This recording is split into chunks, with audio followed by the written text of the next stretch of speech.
lahat ng mga ano natin dito, yung adobe natin ay talagang ano to, matibay, no? Hindi pala basta-basta ito ay kinabit lang na naghugis rainbow.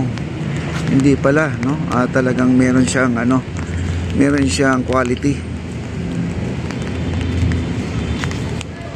Yan, at lalakarin po natin papunta sa dulo guys ito, para may papasyal ko kayo.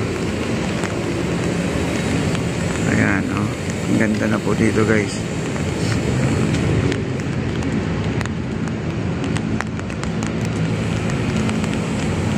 Ang ating Phase 1A ay hindi ko lang alam kung maraming tao ngayon doon, ha. Hindi pa natin napupuntahan doon sa Phase 1A.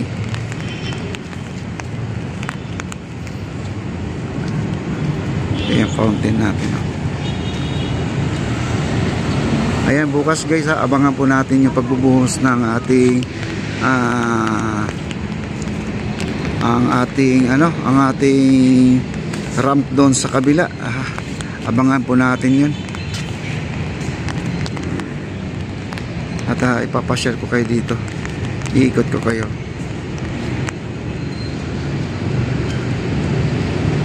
Ayan, ganyan po ang kabuuan dito sa ating nilalakaran ngayon. Ay napakasarap po mamasyal dito, no? Mahangin, tapos sinasabayan pa ng ulan. Ito po ang magandang pasyalan mga kaibigan. Ang problema dito guys, isa lang naisip ko, no? Upuan lang. Pero ang establishment na po, kung sino yung mga nagtitinda dito, sila na lang po siguro maglalagay ng mga upuan, no? Kagaya ng mga coffee shop na yan, or yung mga pakapi-kapi na may donut dyan, ha? Pwede naman tayo dyan umupo. Yun po ang tanong, kung may wifi ba o wala, no? Sagot naman ng ating engineer ay hindi daw siya sigurado. Siguro yung mga establishment dyan, may mga pa-free wifi, yung mga customer lang po ang makaka-connect, no?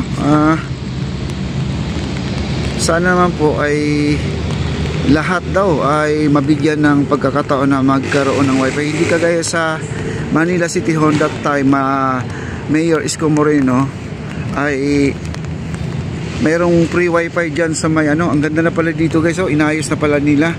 Dati ganyan, oh, nakita nyo maitim na yan, ngayon pinuti na po nila, no? Pinuputi na nila. Dati ganyan yung tsura, oh, parang maroon, itim na, sobrang libag mga kaibigan. Ngayon ay nilagyan na po ng bagong pintura. Ayan na po, no? Ayan.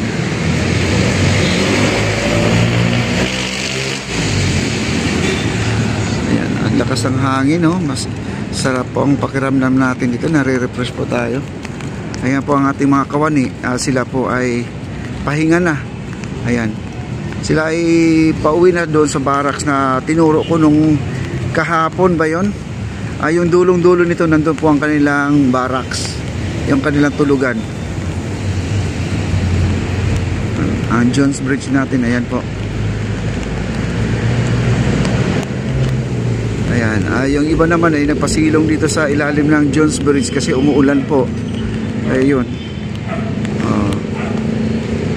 Ayan, ganun po ang nangyari dito, itong lugar na to. Yung mga halaman natin, ganun din. Ayan. Yung mga halaman natin nabubuhay na po guys, oh. Ayan, nabuhay na ang mga halaman at namumulaklak na rin. At saka dito sa ginawa nilang plant box na para hindi ano rin yung mga buhangin, ayos na rin, no? Medyo halos kompleto na po. Ayan, no? Ganda na.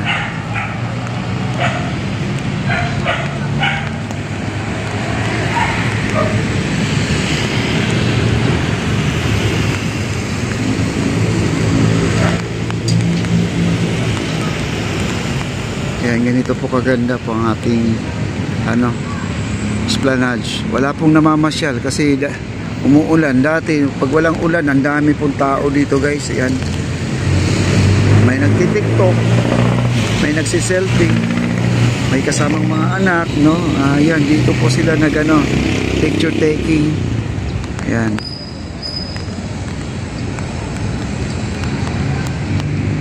Parang ano kayong gagawin itong mga poste na to, no? Kasi lahat ng poste ay nakausli, lahat nakalabas. Ito, kagaya nito nakausli, oh. Hindi kaya nila papalitan to, no? Kasi ito, yung poste niya merong box na siya. Ayan. Nilagyan ng cordon para hindi po lumagpas yung mga namamasyal dyan. Nakausli lahat ang mga poste natin. Ayan, abangan lang po natin kung ano po ang plano dyan, no?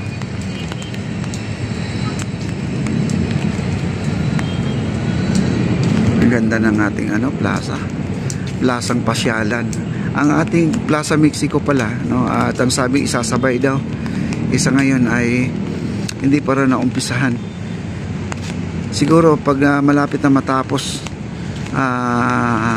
itong baka by August baka umpisahan na po yung Plaza Mexico.